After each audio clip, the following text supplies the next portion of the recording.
Up next, the NWA World Title match, which does not, for the first time in a very long time, feature Jeff Jarrett. Which is a joy in itself. Like, it's funny. Like we are, I would consider us broadly Jeff Jarrett defenders. Like try to give him his props whenever we can. But like this month without him has been fun. Yeah, like, it's felt refreshing not having Jeff Jarrett around.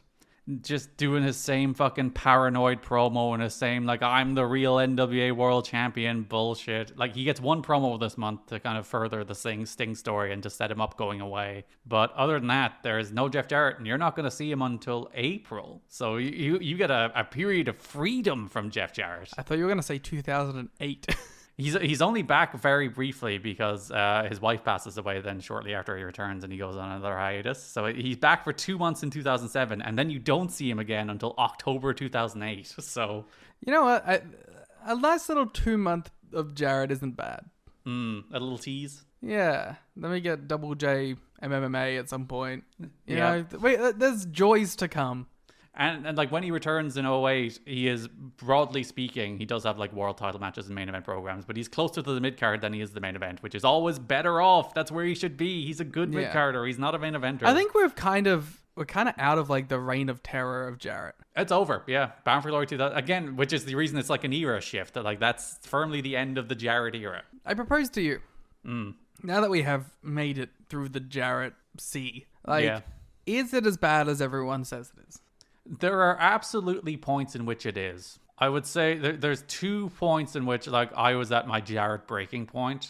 One is like 04 toward the end of the Asylum days, where it's just like there's no interesting challenges for him. Like even Jeff Hardy comes in and Jarrett just beats him too, and it's just Jarrett all the time and he's doing the same stuff. And then the other is like the last 4 months here of his TNA, from like Slam to now, this reign, where I'm just like, just fuck off, just go away. I'm sick of you doing this, because he doesn't develop his act. I think that's the problem. Like he's not a different, more kind of world champion each time he has this belt. He's doing the same like TNA management are out to get me. By God, I have to gather a bunch of people to stop TNA management from screwing me out of the belt. He's doing that whole thing for like 3 years. I'm just like, find a new angle for this thing, buddy. You're so stale.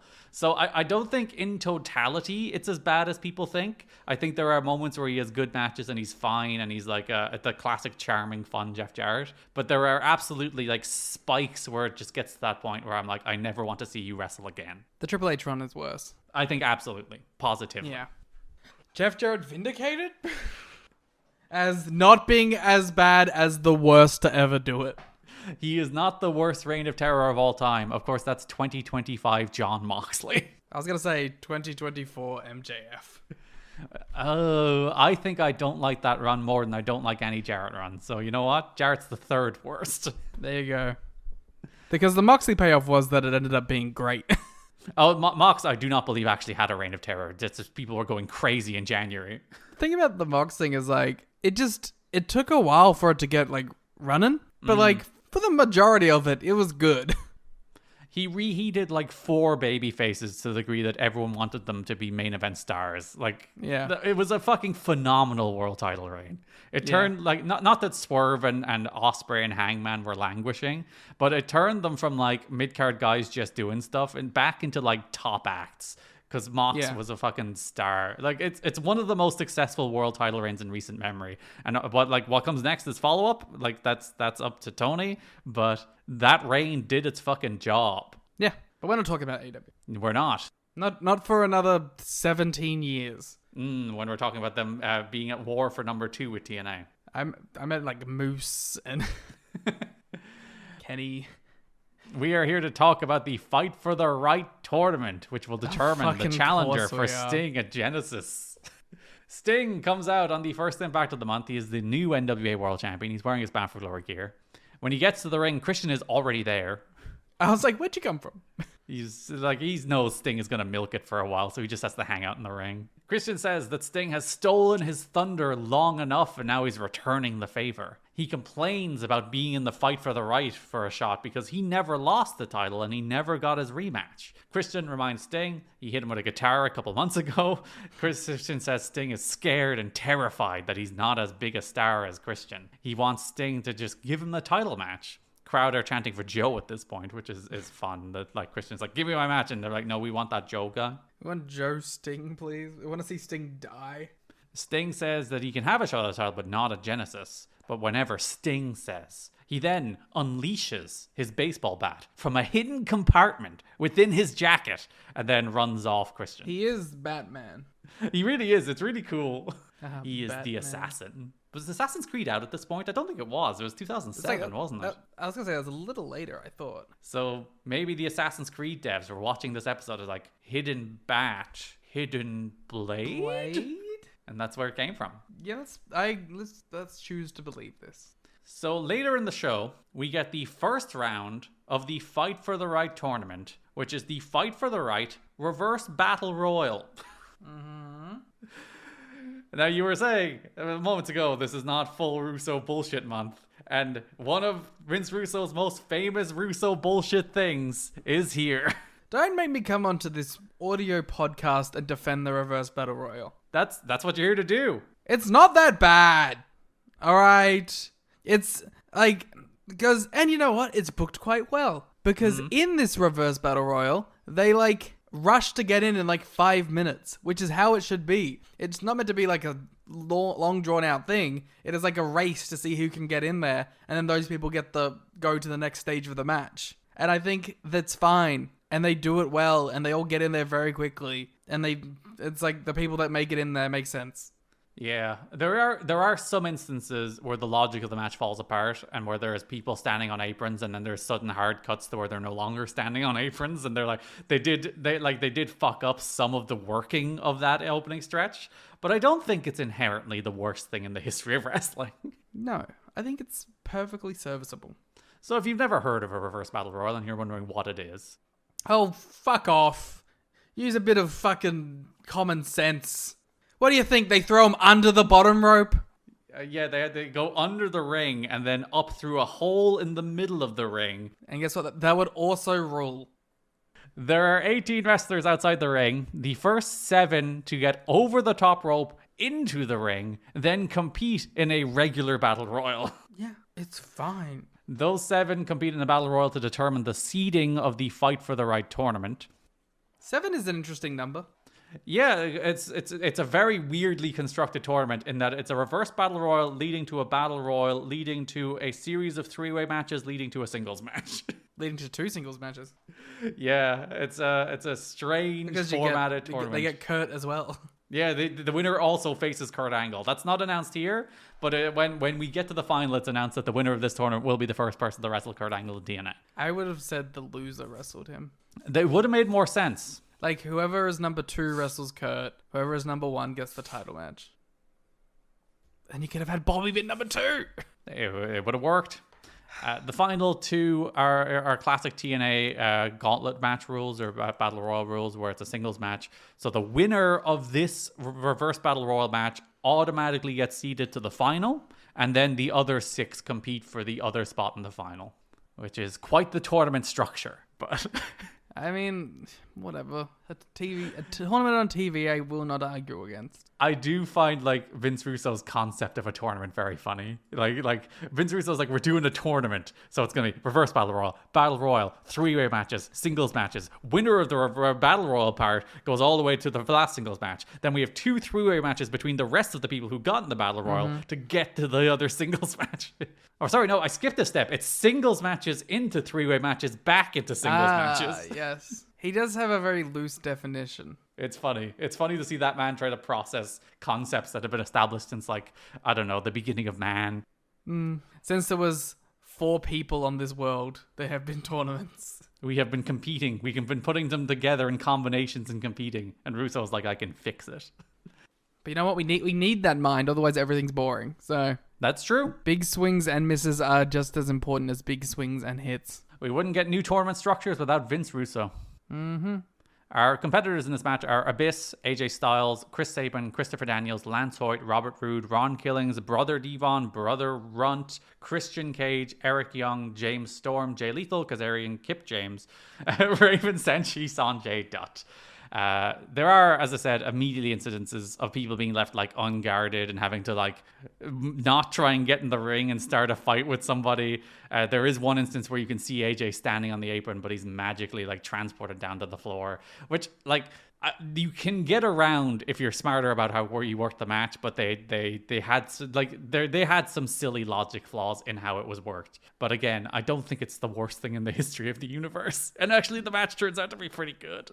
Yeah, I kind of have a problem with this. Rude gets in first. Eric Young spends the entire match running around the ring. We get a bunch of smaller stories here that we'll come back to when we're covering those individual stuff. Sabin gets in. Styles and Daniels unite to get in. Abyss kicks Hoyt off and gets in, and then Hoyt also just gets in. Killings gets in as a LAX attack. Storm and 3D are shouting at AMW and the Naturals, and there's a whole bunch of fucking stuff happening at ringside that we'll get into through the various stories, which is both good and bad. It was a very chaotic match, but at least like it did serve a lot of stories. It's also meant to be a chaotic match. So now we're down to regular Battle Royal rules. Rude dumps out Killings as Don stresses he's out of the match, but not the tournament. So he will advance further into the singles matches and maybe get a three-way match and maybe get a singles match. Rude also eliminates Sabin, Styles, and Daniels high-low Abyss as Styles eats a clothesline for Daniels. So takes one for his partner. Miss Brooks grabs Daniels' leg, allowing Rude to throw him out, but then Styles eliminates Rude. Abyss hip tosses AJ out as AJ takes a wild bump for this silly match. God bless the man.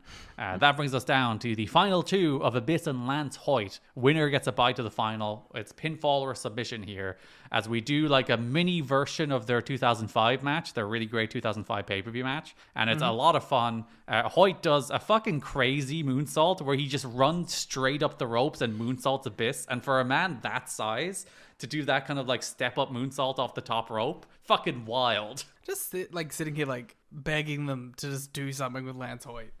It's been like, a very Lance Hoytless year. He disappeared for like 5-6 months. And like the most impressive thing about him is every time he gets like a spot, he delivers and like the crowd gets into him again. But they never follow it up well. No, they never do anything with it. Especially like last year when there was like an organic movement behind Lance Hoyt, and they just did absolutely nothing with it. Abyss hits the shock treatment for 2. Hoyt hits a big dropkick and then hits Abyss with a coast-to-coast dropkick into a chair for 2. Eventually, Abyss connects with the Black Hole Slam. Part of the reason I think this is a 3-star match is like that final Lance Hoyt and Abyss portion is actually really, really good. Yeah. But otherwise, like it's fine. It's not the worst thing in the history of wrestling. It's only like top 70.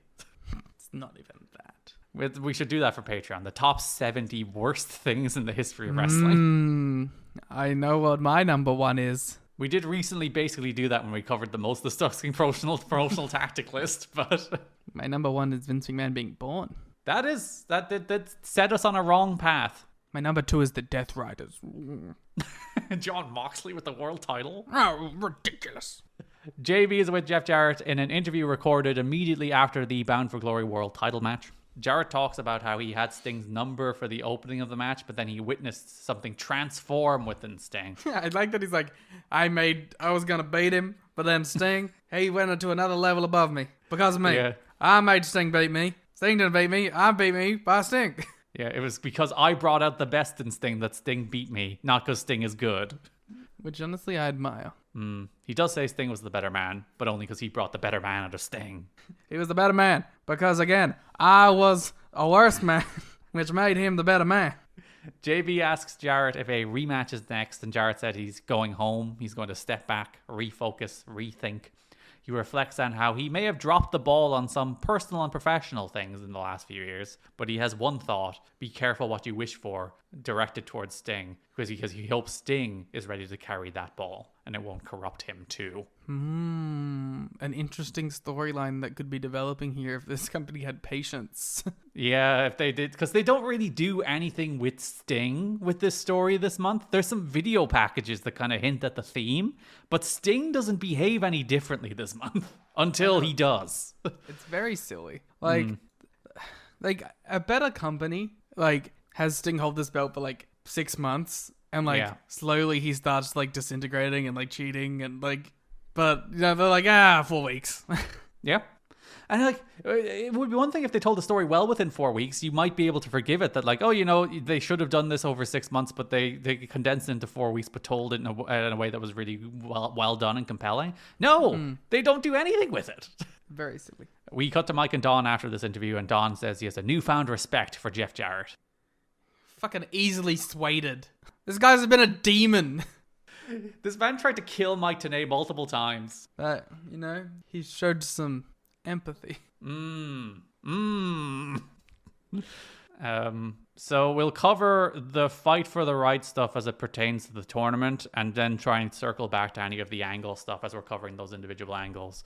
So we'll go through tournament stuff. On the November 2nd Impact, Chris Sabin and AJ Styles have an altercation backstage, or I guess it's not backstage, it's like earlier in the week, I think it's framed as. Sabin is talking about how he likes to wear the belt on his shoulder. He's a full heel now after kind of like flirting with it, but now he's just like, I'm an asshole. Jerry Lynn's the worst. AJ walks up, demands Sabin give him respect. Sabin says, "Eat me, punk," and Styles grabs him. Styles is the most mad I've ever seen anybody. Eat me, punk is the most devastating insult you could possibly deliver in 2006, to be fair. It's so stupid. What a stupid insult. We go to an hour later with Styles apologizing for losing his cool as Sabin busts in and he's like, "How do you like me busting your interview, buddy?" I really thought that was funny. Yeah. Like, he's that petty. He's like, "Fuck you, I'm gonna walk back into your interview." He says he will put his X Division title, which he just won at Bound for Glory, on the line in his Fight for the Right tournament match against AJ Styles tonight, which is our opening match on Impact, in which Chris Sabin loses the X Division title to AJ Styles in a Fight for the Right quarterfinal match. Yeah. It's interesting. Do I hate a title change in the middle of a tournament? I'm like 60% yes. Yeah. But like, it's not enough to like burn my TNA jersey, you know? The thing I will give him a mild amount of forgiveness is it wasn't just like, it's a title match. At least there was an angle to set up why there was it a reason title that match. they put the title on the line, which I think is probably why I don't hate it. But yeah, it is one of those things that's like, why? Why are we doing this? Yeah. He just won the belt? It's a very odd choice, but I don't know. I don't have a strong opinion on it, but like I remember when it happened, I was like, nah. Like I can't tell you why it's to facilitate the Styles and Daniels split story that they're using the X Division title as a prop in that story. That's why AJ wins it. That's why AJ loses it. So like that there is like a narrative reason why they decided to do this. It's not just completely random, but it is again the kind of thing that you should develop over 4 months, not in one tournament. Yeah. The match is fine. It's like 5 minutes. There's not much to it. AJ does a tilt-a-whirl backbreaker, and then Tenay points out that's a Jerry Lynn move. So AJ's doing like the Jerry Lynn move to Chris Sabin. Tenay promotes the Best of the X Division Volume 2 in stores now, a very canonically important DVD for my TNA fandom. I own it as well. AJ reverses the Cradle Shock into a small package to win the X Division title, and he's bleeding from the nose as he advances in the Fight for the Right tournament. We get a video feature on the newly transformed Sting. He talks about how he thought Jeff Jarrett was a changed man at Bound for Glory, so I guess it goes both ways. They both were like, we fixed each other. Sting and Jarrett have a toxic-ass relationship. They do, and it never gets better. Did they ever interact in AEW? I think they had one of those tags, didn't they? Did they? I'm pretty sure I subtweeted it, so... I think one of the good Jeff Jarrett tag matches was a Sting and Darby match, if memory serves. Sting talks about how Jeff Jarrett has been going through personal struggles himself, how the belt is a cancer and it corrupts, which feels a little like his wife is dying of cancer at this point. Yeah, just to actually say that, like, yeah, maybe use a different word. It also kind of sounds like he's blaming Jarrett's world title like feud for that. For giving his wife cancer? Yeah. It does. You could definitely read it that way. That like, yeah, there is a read of that I would think is not unfair. They did have a match. Full Gear 2022, Darby Allin and Sting versus Lethal and Jarrett. What's the cage match rating? 6.4. That seems low. Yeah, Dave gave it 3.25. All right. Sting gives credit to God. He's nothing without the big man in the sky. JB has Truth and Lance Hoyt. They've teamed together, but now they're opponents in the Fight for the Right tournament. Truth says he's a 2-time champ and friends don't pay the bills, so he's going to beat Lance and become champ again. Lance says he wants his shot and might take Ron's head off. Then they bump fists. And I kind of like that like, we're partners and it's not going to get petty, but we would like the NWA title, please. Yeah, I mean, it makes the most sense. Eric Young pops up and asks if JB has seen Jeff. JB says no and asks JB to mention that EY was asking for him if he does see Jeff Jarrett. Did that ever like turn into anything? That will be the Jeff Jarrett return story. Okay. I was like, I don't remember that ever getting followed up on. So that's what part of the angle for Jarrett's return in 2007 when he does one pay-per-view match against Bobby Roode is he's like Eric Young's friend fighting Bobby Roode. Ron Killings defeats Lance Hoyt in the Fight for the Right quarterfinal. I remember it being sort of like okay, but I like both of these guys getting something on TV. I do like that Don is like, Lance Hoyt's the real surprise in this tournament. I mean, he's not wrong. But like that is how far Lance has fallen, that him getting to be one of the 7 men in this tournament is like, big for Lance this time. I don't think he's incorrect, though. Don also refers to the NWA title at one point as a very seductive seductress. True. Ron wins with the axe kick. There's some 3LK family drama post-match, but we will get to that later. Robert Roode defeats Christopher Daniels in the other Fight for the Right quarterfinal match. We hear Roode's singles theme for the first time, the theme that will live on as the melody underneath the beer money theme, so that's fun. Don mentions that all the records that Dow Jones has been setting recently has been due to Roode joining Wall Street. He is a master investor. He is burgeoning the stock market. Tracy Brooks does some distracting at ringside, both of Daniels and of Earl Hebner. Daniels hits the BME, but Brooks distracts the ref. Don says, "We know she's hot, but this tournament is too important." Don, turn your horniness off, sir. Tracy grabs Daniel's leg when he goes for the Angel's Wings, allowing Roode to hit the payoff, which is like the roll of the dice crossroads at this point. It's not the Fisherman Suplex in tribute to Kurt Hennig yet. He's doing the crossroads as a payoff. For the win, AJ runs out after the match. Daniels looks mad about it, and Daniels looks aghast at AJ having the X Division title on his shoulder. He is maybe the little jealous goose that AJ won a title in his tournament match, and then he just lost his tournament match to Bobby Roode. We then go, the winners of those 3 matches, Styles, Roode, and Killings, face off in a 3-way match, the winner of which will face Abyss in the final. So that is the opening match of the November 9th Impact. The final takes place on the same episode, by the way. So AJ Styles defeats Robert Roode and Ron Killings to advance to the final of the Fight for the Right tournament. And this is the famous 3-way that everyone talks about.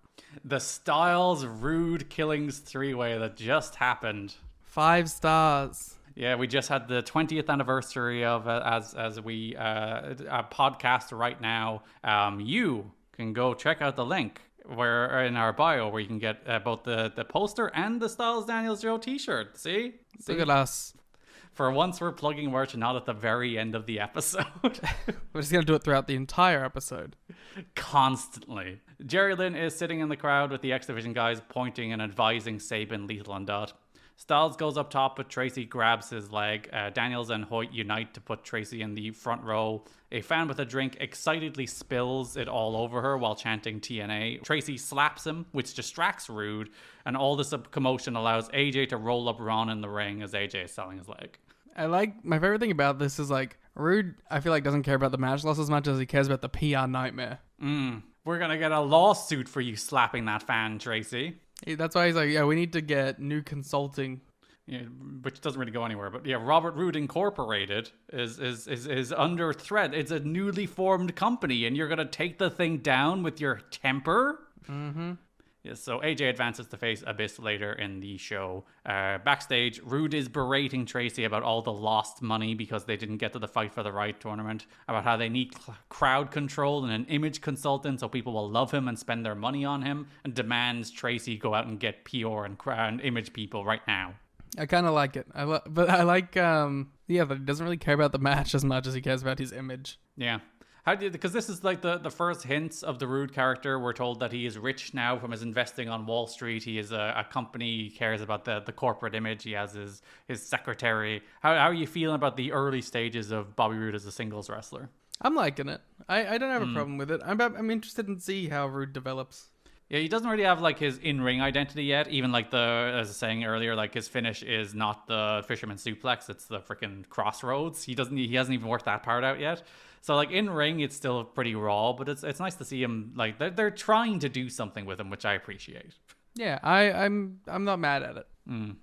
We have a little backstage vignette where Mitchell hands Abyss his mask to head out for the main event in the Fight for the Right finals. It's kind of a fun little moment. It is. It's one of those like cool stylistic vignettes. And the main event of this episode, Abyss defeats AJ Styles to win the Fight for the Right tournament and earn a shot at Sting at Genesis. Andrew Thomas sends James Mitchell and Christopher Daniels to the back at the start of the match. Abyss wedges a chair in the ropes. The referee tries to pull it out and fails. I appreciate the effort. It's a good reason for like why it's still there. It's just so hard. I guess, and Abyss is one of the people I guess you could credibly say he's really big and strong, so he just really wedged it in there. Yeah, and then little Andrew Thomas couldn't get it done. Mike Tenay, this is where he announces that the winner of this match will also face Kurt Angle next week on Impact. Abyss slingshots AJ into the chair. The X Division crew are once again watching from the rafters. Sabin is yawning and stretching. Abyss crashes into AJ and the ref in the corner. Christian runs in, hits Abyss with a chair. He also hits AJ with a chair, and Christian says he's the one true number one contender. Andrew Thomas counts both men out. Double count out. Tournament's over. Nobody wrestles Kurt. Nobody wrestles Sting. Sting and Kurt. That's the only solution. We have to put them together next week on Impact. Earl, Hebner, and Rudy come out and try to explain what happened, and we come back from break and the match is actually restarted. They trade some near falls before Mitchell comes out with the thumbtack bag. Daniels cuts him off. As the referee is trying to clear both of them out, Sabin appears, hits AJ Styles with Enziguri, allowing Abyss to hit the Black Hole Slam for the win. Sting versus Abyss at Genesis. Angle versus Abyss next week. This match is like an overbooked mess, but AJ bumps around like crazy and it makes it kind of enjoyable. Yeah, it's Angle. Like, there's so much going on between, like, the Christian stuff, the Daniels, AJ story, the Mitchell stuff, the Sabin stuff. Like, there is 7 different angles running through this match, but at the end of the day, it is an Abyss versus AJ Styles match on television. Yeah. I don't really, like, it's not like the traditional sort of match you would want, but, like, I don't know, it's weird and wacky, and it's still compelling to watch, you know? And you have the lockdown match if you ever want to watch what this good version of this match could be. Yeah. The primetime special on November 16th, we get a feature on Abyss focusing on there perhaps being a personal trauma behind his desire to inflict pain. Where we're laying some seeds there that there's more to the Abyss character than might meet the eye. I feel like that happens way later. We move into it with Sting. And James Mitchell has been the only man that can control Abyss. The only man? Interesting. Because there was a woman. She's coming back. We get another feature on Sting's return and ascent to the championship as Barry Scott does some chanting. This is where Angle faced Abyss. After that match, the crowd chant for Sting as Abyss and Joe are beating up Angle. Sting repels from the rafters for the first time in TNA history. I didn't realize that this was the first time. I just kind of assume he always does it. He actually doesn't really do it at all in TNA. I want to say he only does it one more time. One that I can think of. Maybe he does it some others on like TV. It's just really hard to do in the Impact Zone, I guess. Yeah, because he lands on the announce table. That's the only place they can do it. Yeah, and then hits a crossbody off the announce table, which is really cool. You know what the dumb thing is? They're having him repel from the rafters to set something up they do on the pay-per-view. But then he doesn't also repel from the rafters on the pay-per-view. I mean, I guess they did enough. They introduced it. So, Sting repels from the rafters, takes Abyss out with a crossbody off the announce table. He clears house with a bat. Angle Joe do some more brawling. And then we cut backstage like 30 seconds later. And Abyss has Sting hanging upside down in some kind of like harness. And then he's hitting Sting with a baseball bat. Abyss, very efficient. Much more efficient than Sting. Yes, he gets Sting in this contraption much faster than Sting does on the pay-per-view. It is, like, again, it's such wackiness that, like, we just come backstage and Abyss has Sting hanging upside down and then hits him with a baseball bat. It's like, sure. I think Abyss is sort of the king of that sort of segment. Of, like, let's cut to the back and some stupid shit's happening. We do eventually get him massacring Rob Van Dam with a nail bat. The natural conclusion. Yeah. On the pay-per-view, the NWA World Title match is Sting versus Abyss. Before the match, we get a James Mitchell promo. Mitchell is like, Sting, why are you afraid of the dark when, by your own admission, you were at your peak when you embraced all the world's deadly vices? Does he think he can just say prayers and it'll go away? No. Sting looks at Abyss and sees all that evil, but in his defeat will come freedom. He won't thank his creator. He'll thank the man who's the embodiment of evil, Abyss. Okay. Like, sure. I never thought of Abyss the embodiment of all evil. Mostly just like violence. We did establish he spawned from a hell portal, didn't we? Yeah, but like, I don't know. I never imagined him like selling heroin. Sure. Is it embracing all of the world's vices? You know, he's everything. He was Sting's dealer back in the day during his dark days. Who knows?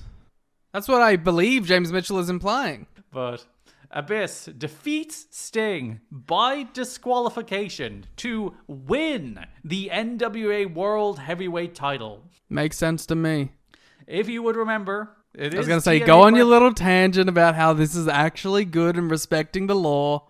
I won't say it's good. I will say like it is consistent with the TNA lore, but it is TNA canon that when there is a disqualification in a championship match, the championship changes hands. It has happened where the belts change hands from D'Lo and Apollo by DQ, if you remember. Mm-hmm. And I believe, didn't Jerry Lynn and Red lose them by DQ as well? Wasn't there one around there too? So there has been a couple of incidents of titles changing hands by DQ. It's funny the way the finish played out. They did the DQ and then there's a long pause between them announcing the title change. So they played it out as if you wouldn't remember that this is a TNA rule. To be fair, no one did. And you didn't either. I quite like that it landed as intended on you as well, where you're like, oh, wait a minute. I mean, I remembered like immediately after they announced that that's how it works. But in the moment, I did not. So there's a lot going on in this match. It's mostly just a bunch of crazy spots and things going kind of awry, but like Abyss having a rough night, not necessarily from in-ring work, just like, bro got the shit kicked out of him. Yeah, because I think these two have good chemistry. I think they work well together, but there's just so many layers of bullshit in this match that you're like, I have no idea how to actually rate this match. I think the work was pretty good, but there's so much bullshit in here. Yeah. Sting is in his black and red gear, tights, red trim to his face paint. Looking very good. Yeah, this is the best Sting look. This is his video game look is the last one. One of these looks is his video game look, isn't it? I think this is it. I think it might be this one because like the Angle video game look is the one on this show too. So this might be where they got Sting and Angle. Sting hits a slingshot crossbody and they brawl through the crowd. Abyss sets up a table and barbed wire by the ramp and then doesn't do anything with it, so we have Chekhov's barbed wire tables. He does go to powerbomb Sting through it, but Rudy and Mitchell talk him out of it because he'd get DQ'd if he would do something like that. Ah, see, it's a good start. They laid some seeds. Sting hits a big top rope splash for 2 after Abyss's shoulder wasn't down. The referee is like, hey, get that shoulder down. Sting kicks out of the black hole slam, so everybody's doing that now.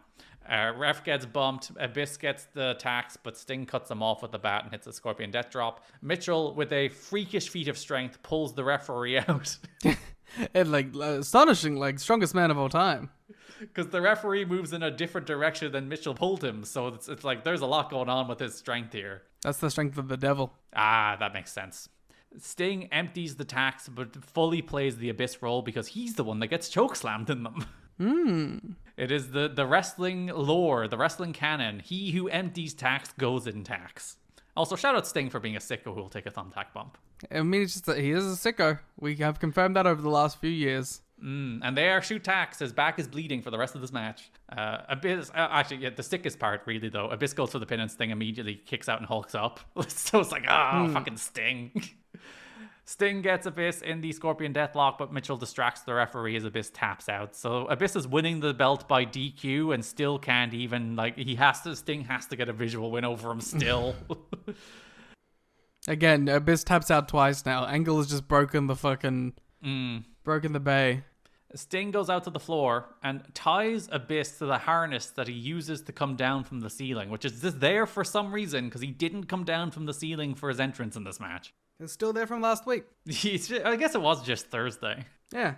He then proceeds to hang Abyss upside down after about a minute of tying him up and anchoring A minute is generous.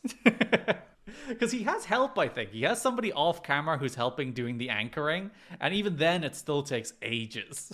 Yeah, they cut away to give them like more leniency with the person helping him. You don't see him, yeah, but you can see like a Sting kind of hand off the kind of harness so that it can be tied. So it's not relying purely on the strength of Sting to keep Abyss hanging there. Mm-hmm. He hits Abyss with a chair multiple times, including one right to the face. With not a DQ. Nope, this is all fine. He hangs the man upside down and wails on him out with a chair. This, not a disqualification. Some expert leniency being held here for the NWA World Title. Abyss also desperately trying to keep his belly covered as he's hanging I know, upside it's down. so embarrassing for him. He clearly is like really self-conscious about it. Yeah, I feel bad for him.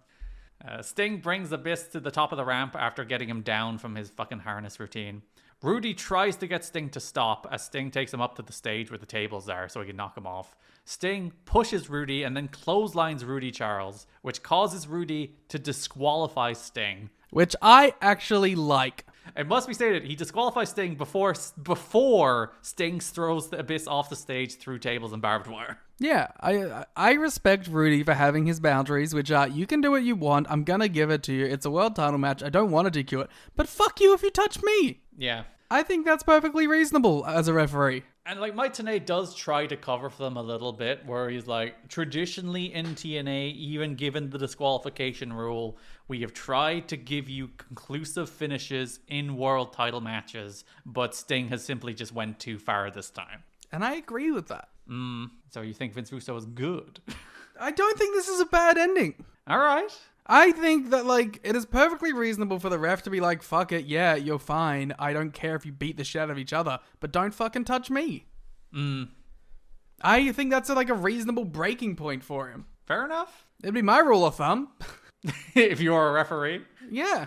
It's like, I don't care what you guys do to each other, just leave me alone. Yes, 100%. There are a few moments of hesitation and confusion before Rudy gets Dave Penzer to announce that because of the disqualification, Abyss, dead on the floor, lying in pain, is the new NWA World Champion. Yeah. The worst thing about this is just that Abyss should have won, but like, I don't hate the ending logistically or like logically. Mitchell cackles, Sting looks shell-shocked, as Abyss is your NWA champion for the first time in his career. Only time?